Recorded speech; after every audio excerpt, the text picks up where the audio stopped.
Hello, and welcome to a new episode in our ANNRC series Spotlight. Like always, the aim of this series is to highlight amazing people in our growing group, to showcase their experiences and accomplishments, and also to spark interest in more networking so that we can be more united in our group spirit of Ubuntu. And tonight, I am very honored to be speaking with someone I consider a luminary in the field of psychology.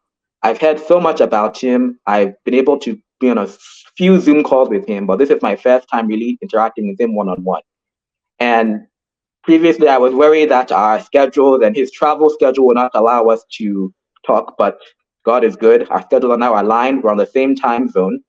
So, of course, I'm speaking about Dr. Jean Ikanga to my right. He is noted as the first neuropsychologist from the Democratic Republic of Congo, and he is affiliated with both Emory University in Atlanta and the University of Kinshasa in the DRC. So, Doctor, bonsoir. Merci d'avoir accepté mon invitation. Yeah, thank you. Wow, your French is very good.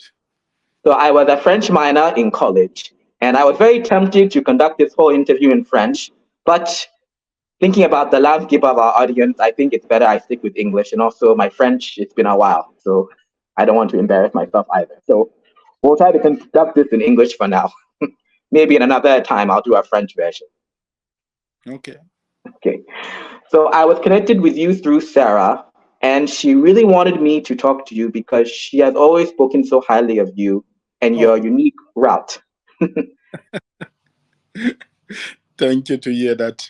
She had nothing but great things to say about the unique route you took to get to your profession. So I like to always start at the beginning. So I know you grew up in the Congo, and I want to sort of talk to you about growing up there and really think about where you saw yourself while you were growing up and schooling there and where you sort of ended up, particularly in terms of your calling to the fatherhood. Can you talk more about that experience? Thank you, first of all, for asking me to be with you this evening to talk about what I'm doing and who I am. So, if I have to answer to your question, the first thing I would like to say is this: I was born in the Democratic Republic of the Congo, and I was born in a big family of 8 children. So, I would say that my position makes me become who I am today, maybe a priest, but also a scientist in the field where I am. So I will explain. 3 of my brothers who are those who are ahead of me, all of them are brothers.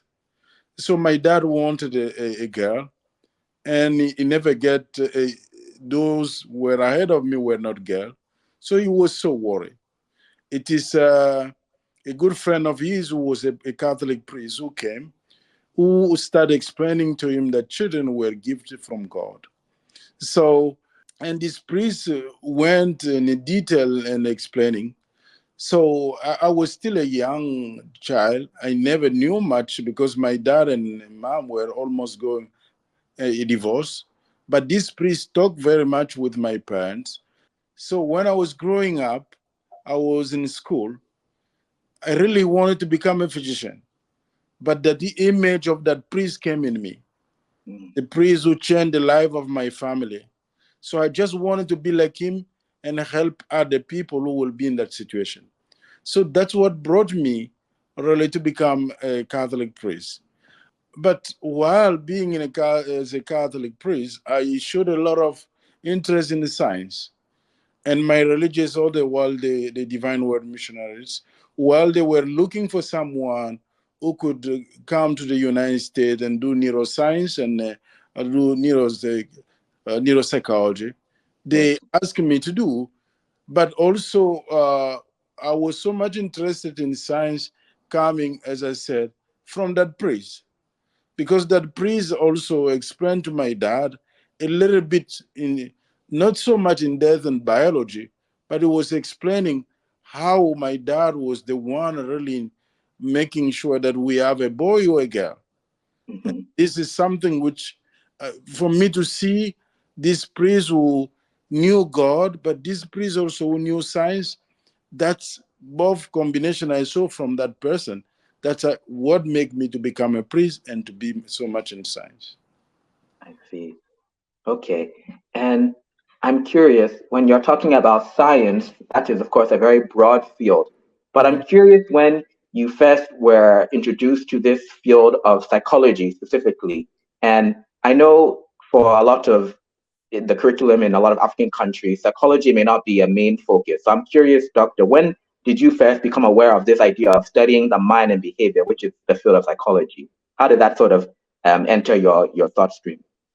So I did not say much. In my training as a priest, I was trained in Kenya, in Nairobi, and Okay. during my training, I have a class of psychology. So, and this teacher of mine, she studied in the United States, and it is there that I learned very much about psychology. So I really appreciate the way, the perspective she was telling us in dealing with issues as a psychologist. She did counseling, in fact, and Oh. that was very good. And I really like that. That's where I got it. So when, as a priest, my religious order saw the situation in Congo of war, and as a priest, we could not go in depth of the situation. I always share with the people the story which brought me to come to psychology is that I have this 9 years old girl, and she came with her mom, and her mom came to see me as a priest, and she Mm, said that this daughter of mine is bewitched. She's having bad spirit because at night she cannot sleep, and she started explaining all these things to me, and I would start believing that probably they were bad spirit, but and the story she told me it was that they were in the eastern part of Congo where there is war, and mm, the soldiers enter in their place, and they ask their husband to rape the mother and the daughter, and the husband could not do so, so the husband was killed, and they raped this 9 years old. So, and that's why even at school, she could not stand to see men. And she mm, was every time having all many symptoms that I'm not going to say the name now. So I said to them, I will pray for you. We will do a novena. However, there is a psychiatrist with whom until today I call him my mentor. So I called him and I said, I have this issue in the parish. What could this be? mm, And he said to me, Father, this is what we call PTSD. So mm, lady is having a PTSD. All these symptoms that you are telling me are the symptom of PTSD. So mm, that's where I became fascinated. And that's where when my religious congregation said, we want someone to go in this situation of war who can understand a little bit how we can help these people of God. That's where that I said, yes, I like Bible so much. I was almost trying to go exegesis. So I decided to come and do clinical psychology. But when I came to Denver, I majored in neuroscience and psychology. mm, And my professor, who taught me the class of neuropsychology, because really I was so much, for me, the goal was to do medical school and do psychiatry. But my professor said, "Oh, come on, you are a Catholic priest. You better just go and do clinical psychology and do a PhD in neuropsychology." So, okay. and he said to me, "There is no neuropsychology in many countries in Africa. You can be among the pioneer to go and study neuropsychology." So that is the way I entered neuropsychology. So when I started neuropsychology, were going to the conferences here in the United States, and I did not see a lot of black people at that conferences. So many of those, and I saw just one black. person. At that time, there were not many. The one I saw was one. So I was just beyond that black person to follow him because I want to know about him. And he was so busy. And this black person is the Dr. Anthony Stringer, with Yes. whom we but it was so good, and he gave me his email address to contact him. I wrote to him. He was very efficient, and he read my story, and he said, "We will welcome you to Emory." And that's what it happened. I came to Emory to do my internship and postdoc in neuropsychology with Dr. Anthony Singer to come and create the African Neuropsychological Body. Yes, amazing. And Yeah. we'll definitely be talking about your battery later on because I find I've been reading some papers about the ANB and I find it so fascinating how you're able to develop it from the ground up and really appreciate the importance of cultural adaptation of these neuropsych batteries. But Mhm. I want to go back to just your journey in terms of integrating your vocation as a man of faith, as a man of the cloth with science. I read a profile I believe Emory Healthcare did on you, and there was a quote you said that I found very fascinating. You said, I find science to be a way that God gave us to deal with some issues in the world.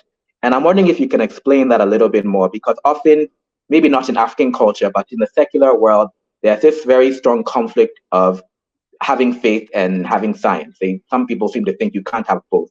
So I wanted to talk to you about how you have talked about how God gave us science as a gift. Can you talk more about that? Yes. So for me, I will not. I don't dissociate science. There is a Saint Augustine who was saying it is important that I believe what I understand and understand what I believe. So, in the sense, Saint Augustine was saying, we science should be used as a way to understand faith, and Yeah, faith cannot be just used without a lot of science. So, in that sense, for me, there are many scientific issues, many faith issues, which need science to be explained. But yes, there are other scientific issues also. And by the way, science work also through faith. yes, So, in the science, there are things which are there. We have to believe the way they are. So, when we say the hypothesis should be made this way, this is faith. We believe in the dogma, scientific dogma.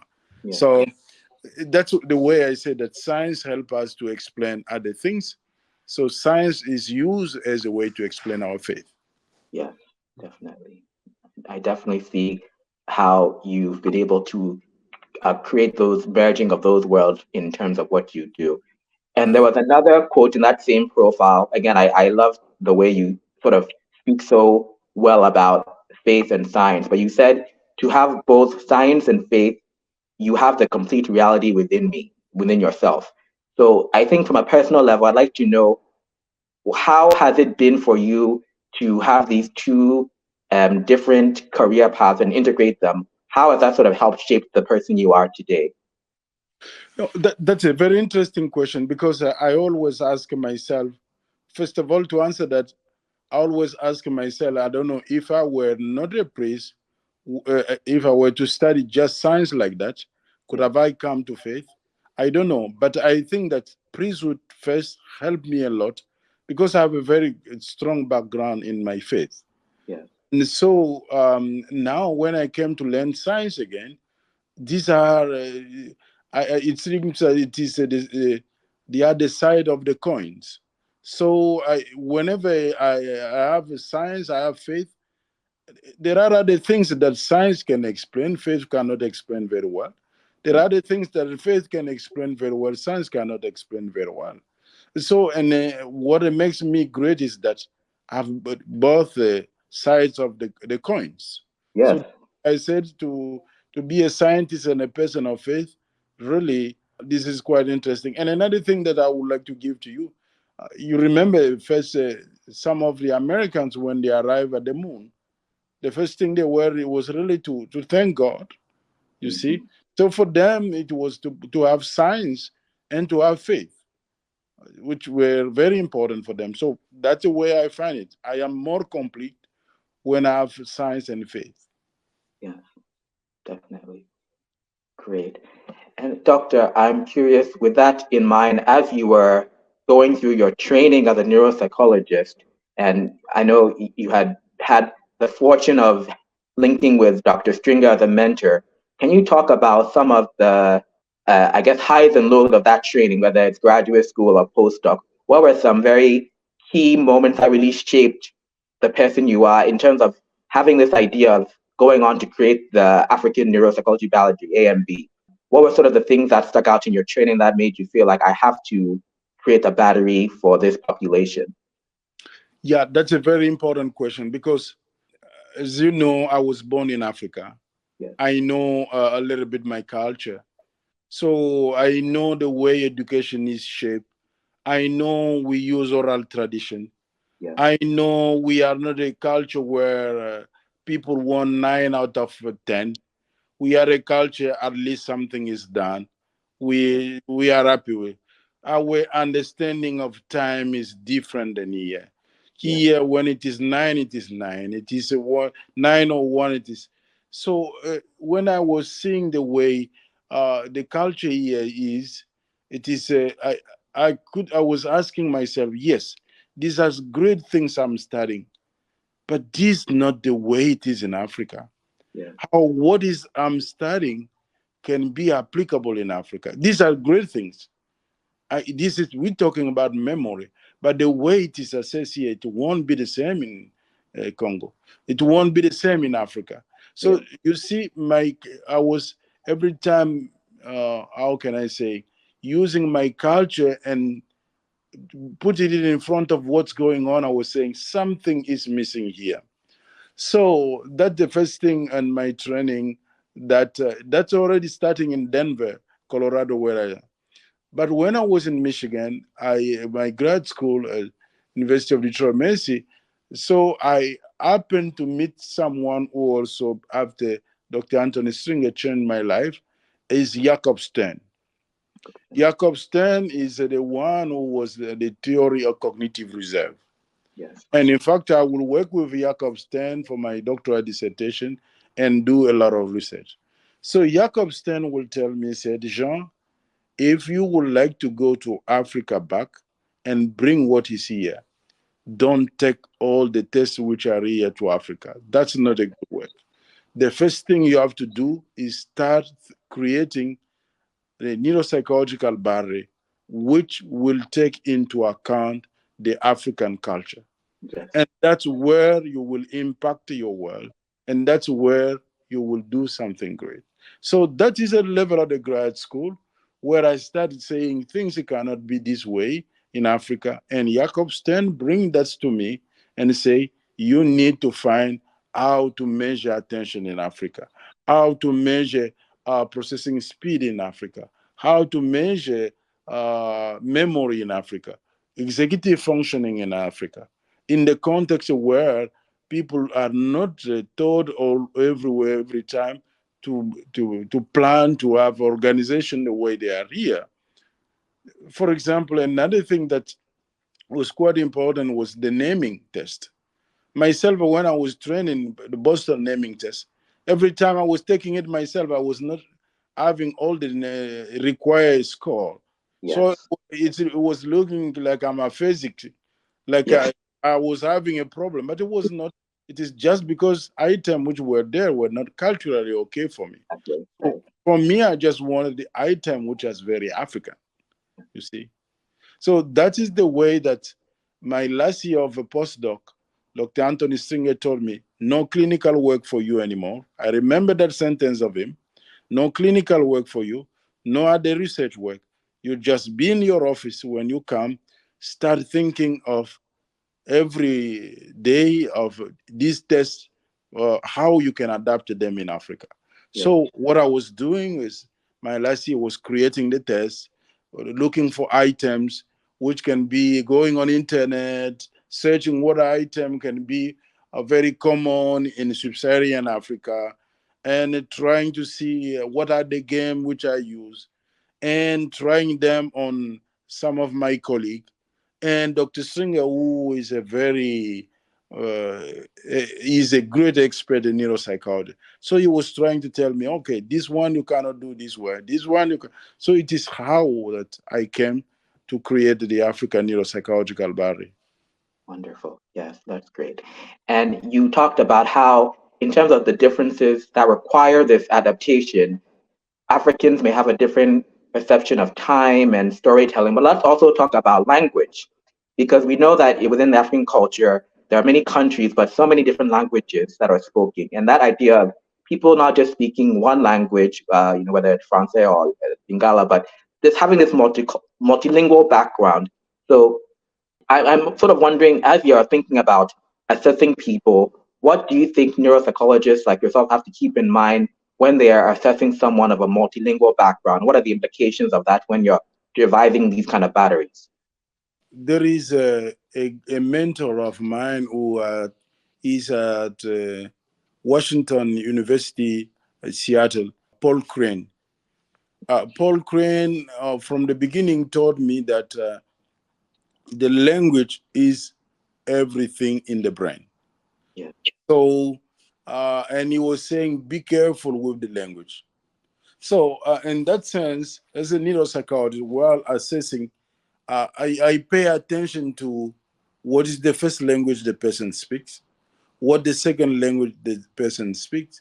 Because, sorry to use this, there is a philosopher, his name is Wittgenstein. Wittgenstein was saying that the limit of my language is the limit of my world. Mm, So it means that what I speak is what I know. Our language shape our brain. So that's in that sense, as a neuropsychologist, for me, while assessing, it is very important.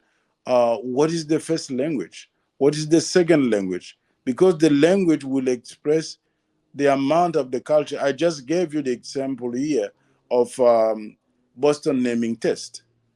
So if I knew very well English, the culture here, that I will easily know the item which are there. yes, But since they are not my language, they are not my culture. yes, The language shape the culture of the person. So that's why in Africa, very importantly, I have always to pay attention to the culture and knowing that, for example, as you know it very well, for us, we have the colonial language, which we study in school, but we have also our own languages, which sometimes we don't study at school. So I just give you an example what I find doing in Congo and in Kenya. For example, in Kenya, when we ask people the day of the week, they easily, in numbers, they can easily say them in English, yes, but they are unable to say them easily in Swahili or the local languages. But when we start talking about emotions, when we start talking about other things, they are not so good in expressing that into English, but mm, rather they are good in expressing that into Swahili or their local languages. So you see, if I'm going to assess emotion, surely I need the local language. If I want to know the numbers or things like that, academia, surely I will go with English. definitely. And I imagine having that perception takes, of course, the fact that you grew up in the culture, but in terms of even establishing sort of that content validity aspect of a new battery, it Yeah. involves talking to people, doing focus groups, finding out exactly what the nuances are with speaking in your colonial language versus in your native language. So when you were developing the AMB, what were those sort of tests or early development processes like for you? I think you could have mentioned a little bit of that, but can you explain how you're able to sort of formulate that content validity for the battery? So what Dr. Anthony Singh and I did, the first thing was we looked for neuropsychological domain we wanted. So we selected the neuropsychological domain. So I just give you an example. After that, we selected the items. And how were the items selected? So that's something very important. I just give you, for example, the African naming test. I have to go on internet and start Googling. We wanted to have, we said which category we are going to use. So we say, okay, let's use this flora category. Let's use things that people use in the kitchen. So, and we start saying, I went on internet and start Googling, what are the common flora in sub-Saharan Africa? Mhm. So because I wanted at least to have things, when I show someone in Botswana, he can recognize that. Yes. I know that Africa is not one culture. We are many, but at least I was trying to see what is common. So Yes. that's a way looking item which are very common in Africa. Yes. Definitely. So after looking at we wanted also to see the level of they were common, but less common, so that we have that level of difficulty that we can introduce in the test. So they are not just so simple. Yeah. Yes. Definitely. Definitely. And I find that discussion, particularly with animal naming, very interesting because for me, I grew up in the US, of Oh, course. coming. So one thing I Yeah. will notice Mhm. sometimes it's a little bit more complex than just what are you exposed to. So, for example, say something like an elephant. Yeah. Elephants are not native to America. I don't run into elephants in my day to day. Yet in Mhm. my schooling, of course, I was exposed to that animal. It was taught about. And then even in the media, in cartoons, and also things like zoos, I, as an American, would have been exposed to that. So if I see an elephant, I can name it easily. Mhm.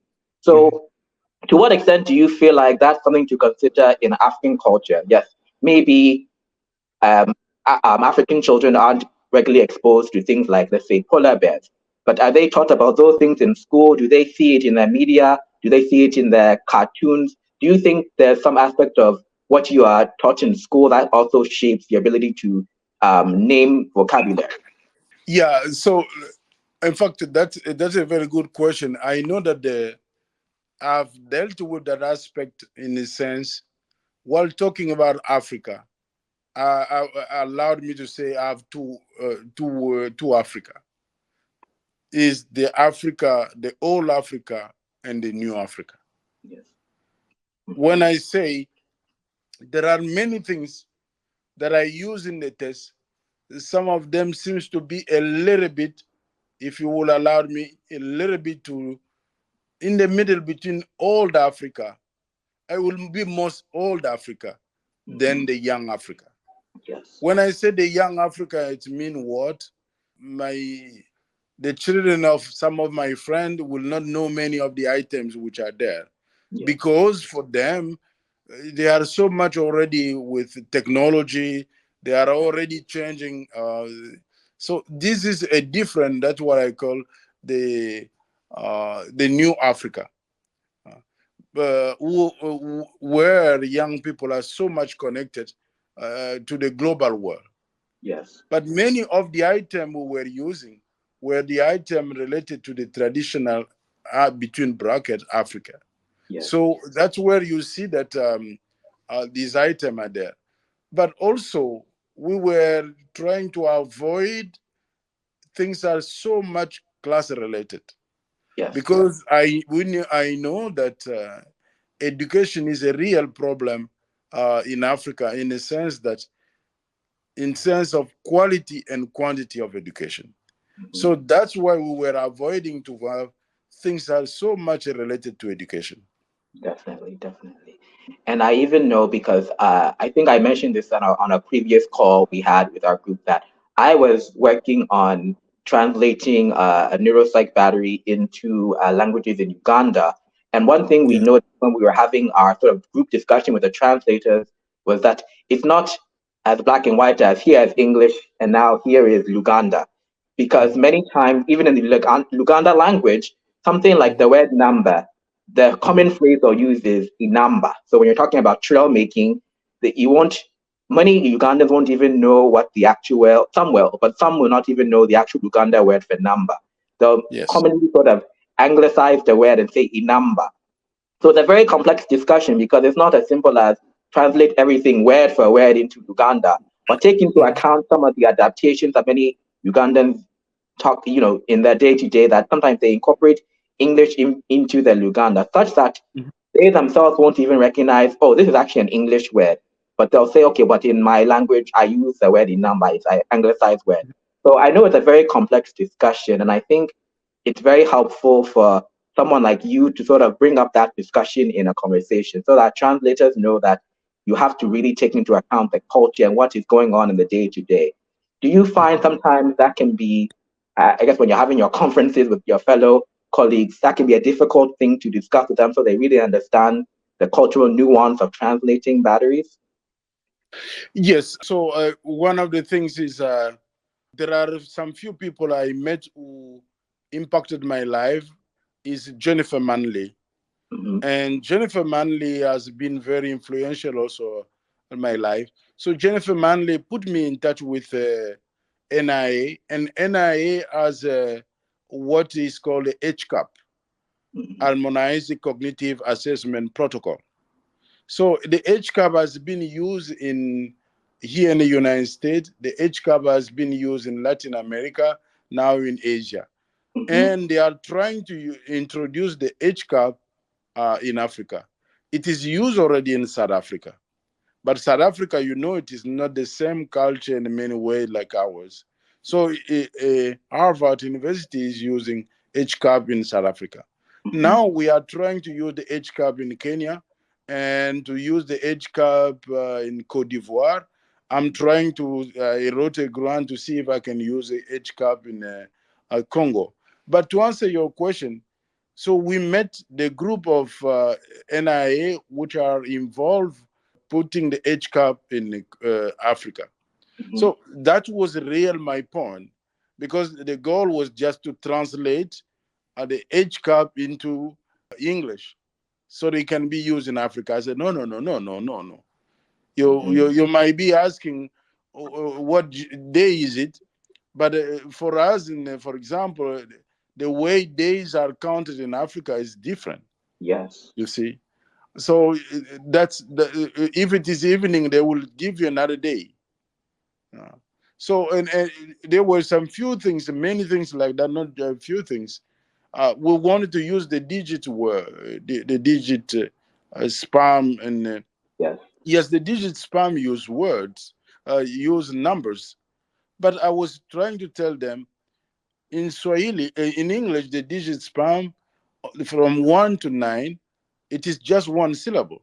Yes. But when we put them already in Swahili, they become too long. Yes. So, in other many languages, and that you will say that no, African, they are not, their attention span is short. It is not short. Yes. Because when we have these numbers in English and in Swahili, uh, we have already moja, tatu, mbili. So Yes. you have already 2 syllables or 3 syllables. Yes. So we are doing a great hard job how to translate the HCAP Yes. into Africa. So we take into account what you are saying very Yes. much. Yes. And it's definitely a hard discussion because, of course, as scientists, we like to have uniformity. We like to be able to say, well, you can compare a sample from the US to a sample from Kenya because it's the same battery. But then you have to still have that discussion about, well, if you're adapting things into a new language, are you able to have consistent comparison? So uh, it's a very difficult conversation sometimes. But one thing I've heard about your battery is it's very widely celebrated. In fact, Sarah was telling me how she's using it many times in her clinical settings where she practices in Canada. Mm-hmm. So I wanted to talk to you about a paper you I think came out 2 years ago where you actually looked at the reliability of your battery, which I think is great because you have the Yeah. self-awareness that in order to really have this battery used outside of just Congo, you have to really establish reliability measures. And of course, like every good scientist, you touched on the big three: the internal consistency, the test, retest, and the inter-rater reliability. Ability. Yeah. Yeah. So when I was reading that paper, I was kind of curious because one thing you mentioned, and I'm going to have to pull the, the line here, I found it very interesting. So, of course, you recruited a sample of people from the DRC, Yeah. and you also had participants who are African immigrants to the United States. And Yes. one thing you said was, let me see if I can find it. You were recruited them because you were looking at the impact of degree of African enculturation on A and B performance in African immigrants. Can you explain that line? I think that's something that many people wouldn't even think about when they're looking at recruiting samples. Why did you need to look at the degree of African enculturation in performance of the African immigrant? So, African enculturation. So let's see this way. I think I will not call you. You will not be among those people because you were born here. Yeah, Although you have parents who give you African culture, but it is different. But let's take some people like myself who come in the United States. So when you come to the United States, you start studying. So education give you a different way of seeing things. We yeah, are trained in terms of time. We are trained in terms of using the culture of excellence to be a culture of the 9 or 10. So you start getting enculturated here. So now I would like to say you have a master degree, someone here with a master degree, and someone with a master degree in Africa. yeah, Now, we yeah, would like to do the test to see the impact of being in the United States and impact of being in Africa. And yeah, that will make a big difference in terms of the test to show definitely. that the education or the education in the United States, the time you spend in the United States has changed you a lot cognitively. So that's Yeah, why we said, that's why when we do a cognitive tests, we have to control on the quality of education of someone. yes, definitely. And I'm actually glad you mentioned me because that was going to be my follow up. So someone like me, where yes, I was born and raised in the U.S., but I have family, starting with my parents, just one generation ahead, who were from Ghana. So in terms of how that affected me, in some ways, I didn't grow up learning the language. I can't read and write in my Yeah, parents' dialect, which is Tree, but I yeah, grew up with them speaking it for me. So when my mom or my dad or my grandmother is ordering me to do something in Tree, I can understand it very quickly. I know exactly what they're saying. I can repeat some of it back. So in terms of sort of that distinction of me as an African American, but let's say I'm a first generation African American, do you find that there's any sort of African enculturation that might affect my performance on a neuropsych battery such that it might distinguish me from maybe another subset of African Americans in the US? so I just give you an example. When I was collecting data here in the United States, I have someone like you. So, Hmm. but this guy was a Congolese, first generation. Boni Yes, is not a Congolese; he's a Congolese American. So the parents both are from the Congo, but he was born here. He grew up here, so he participated in the this study, which you said. So there is this papaya. No, I don't know what that fruit was. So he told me, say, "Oh, I've seen this fruit. My auntie who comes from the Africa, he likes it a lot yes, and he uses it a lot." So you see, so at least he has exposure, but not so much. yes, So that's the same thing with you. You know a little bit about African culture, but not so much like myself, who was born there and grew there. yes, You came, you live with parents who gave you a little bit of African culture. right, But wait, you did not spend much of your time with your parents. yes, Schooling was completely American. yes, The language was completely American. yes, Your TV and things like that. But myself, I grew up, sorry to use, African and learning African. So that is different. So yes, in that sense, you are not. I have to be careful here what I said. Surely you are an African American, but you have parents who are so much born from Africa yes, and who gave you a little bit more about the culture and the languages in Africa, but not in depth. That's what I yes, would. yes, yes. And for some people like me, of course, it varies. Some people, there are some parents who sent their children to Africa maybe every summer to be more exposed to it. Some Yeah. parents did not do that. So it's a very a varied sort of integration in African culture. So I agree. It's a very interesting conversation that I'm glad you also recognize.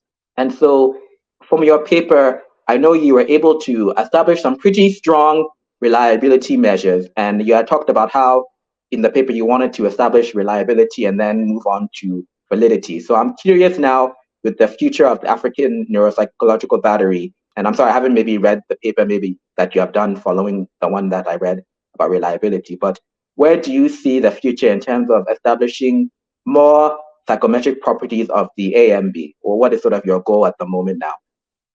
So I have to be honest, I have to Dr. Singh and I are, first of all, thinking on how can I improving the integrated reliability of the proverb.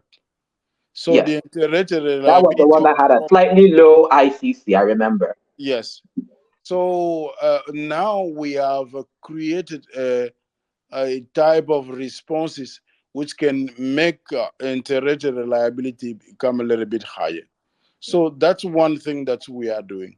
Another thing that we are doing is that if you look at the African Story Memory Test, we did a study to compare those with neurological and those without neurological disorder. So we find that there was not much difference. So, and as you know, we thought that African like stories, oral tradition, stories should be the best test to discriminate, but the discrimination was not so good. Yes, So now we change the instruction because before we were asking details. As you know, the African culture is more gestual rather than detail. yes, So in the instruction, we forgot to ask to make good instruction. We made instruction like here in the United States. yes, So now we change the instruction and say, I'm going to read a story to you, and I would like you to give me the detail of this story as you will give me the word of a song. yes. So now we are collecting data with that, and we will Okay. be seeing how these tests they can discriminate those with and without neurological issues. So Yes. these are things that we have done now in terms of psychometric properties. Another thing that Dr. Singh and I has done, we have created a test of attention, the Moncola of attention test. We have created African market test. The African market test is a test of working memory. Yeah. So we are creating also the African aphasia test. Okay, wonderful. Yes. So, but the aphasia is really becoming so difficult for us because the difficulty of what we said, the aphasia is really testing languages. So we are doing the aphasia test in English, but Yes, how when we translate it into French, it loses what it should be. When we translate it in Swahili, it loses. So the aphasia need to be created in the original language. yes, definitely. So that's where we are having really some issues in how to create. Now he's helping me to create the aphasia only in Lingala. Yes, So probably, how will I create the aphasia in tree? So maybe I need a colleague who can take the way I'm thinking to create the same test, translate into tree in a way. Uh, so that's a way we are still thinking now how to okay. create the aphasia test. Okay, yes. So there's still a lot of work to be done, but at least you Yeah. have, you're setting up the questions that need to be answered. And I think that's great. And I'll be sure to, in this interview, post the link to the reliability paper so people can see what already you've established. But I Mhm. definitely look forward to reading more papers where you collect more psychometric properties. One thing I know about the difficulty when it comes to validity measures is that idea of what they call criterion validity, where Yeah. you have this supposed gold standard that you have to compare your new battery to. And I know that might, I don't know if you've thought about that too much, but I know when you're talking about neuropsych batteries in Africa, what is the gold standard? What exactly are you going to even be comparing or trying to, establish measures to in terms of the gold standard. I don't even know if there was a previous battery that was used that you could compare it to, but I know those are the sort of difficulties when you really want to get into the psychometric properties of a battery you're introducing. But I'm confident that you'll be able to figure those out, and maybe with a helpful colleague, you can really expand your battery to more countries in Africa. I think it's very necessary. Yes, we are thinking about that. As I said, we are using now in Rwanda. This friend of mine, she's a colleague also of mine, Lengani. She's in Botswana. We have discussed and translating it to Tswana so it can be used in Botswana. Yeah. There is a neurologist in Cameroon who is trying to see, because Cameroon part speak French, so Yes. he's using the French version of that and working with patients already in Cameroon. So I was thinking, now we are, as I told you, we are going to use the HCAP in Cote d'Ivoire. So we are also to use the PAD, compare the HCAP and the African Neuropsychological Battery in Cote Okay. d'Ivoire. Wonderful. Wonderful. That's great. That's great. I really I'm a big fan of those psychometric and analysis. So I look forward to reading those studies for sure. And Mhm. if you're doing something in Ghana, please let me know. Yes, I have. I told you I'm a priest. My religious order is in Ghana, so Yes. I've discussed already with some to go to Ghana, and we, Dr. String and I, we were in touch with one psychologist, but he did not help us much. So we are trying to find someone else who Hmm. really can help us, because we, as I told you, mostly in terms of the aphasia test, we wanted someone from Ghana who can work with us in terms of tree and away. Yes. So we can be working in Swahili, in Lingala, and tree and away. So we have Okay. uh, while we are creating it, Dr. Singer helping us in conceiving that in English.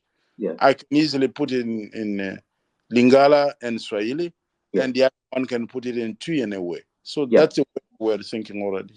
Wonderful. That's really great to hear. Thank you, Doctor. I appreciate so much of the work you're doing to make sure that people on the African continent can get the same access to neuropsychological assessments that we know are so needed and necessary to establishing that brain behavior relationship. So I think what you're doing is wonderful. And to sort of end with that idea of the need for people like us to work in these spaces, I'm curious to know what you sort of want to talk about for the group in terms of some of us who are in our early stages of development. Are there any words of encouragement that you can give us about how to move forward in this space, which isn't necessarily predominantly structured for people who look like us, who are from our culture? How do you sort of navigate through that in that space of neuropsychology? No, I will say, first of all, what I learned myself is that to be very successful, you just need to be more, courage is very important, Yes, to take the risk, but it depends if you have a great mentor. yes, Because really, who I am today is not by myself. As I said to you, I have great mentor like Dr. Anthony Stringer, Jacob Stern, Jennifer Manley. You hmm, see, shortly today I have Paul Crane and there are others. So don't be afraid. Just know that when you have great idea to do something, but if you have great mentor, they will guide you nicely and you will come out. So don't be afraid. yes, Let me say, as a believer, don't be afraid to go in that, where people have, uh, in Africa, where you see people have not yet done a lot of research. yes, Don't be afraid. Just have a great mentor who can support you and can orient you. So that's the first thing I would say, like to say.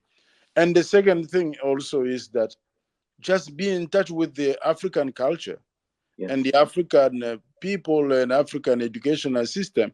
So if you will be in touch, that will teach you a lot for you to become a great neuropsychology. So yes, you can also help that culture in terms of how the relationship between brain and behavior. yes. So that's If you are in touch, that will be okay.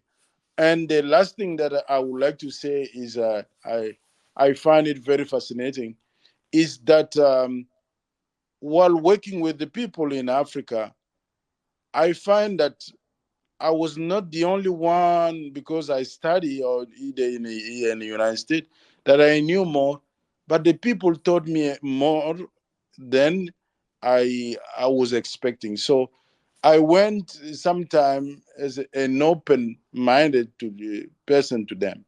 So just be ready to learn from. Sorry to use the expression, the simple people. You will learn a lot. So this is the piece of advice I would like to give. Yeah. Wonderful. Thank you for that advice. I want to also say that your reputation really precedes you, doctor. And so Oh, whenever I'm looking, oh, c'est la vérité. And when I'm looking at articles about you and seeing things online, they always praise that you're the first neuropsychologist from the DRC.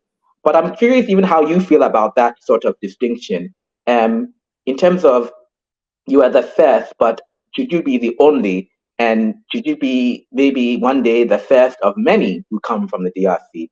So, do you have any aspirations or hopes that many people may one day follow in your footsteps so that you really are able to service a need for the whole country, the whole population? Do you see that happening, and or what do you think needs to happen for more people to follow in your very venerable footsteps? sorry, to be honest here, that's again the priest come in me. Before going back to Africa, I contacted INS. I said, look, the field is not in Africa. What can I do? Yes.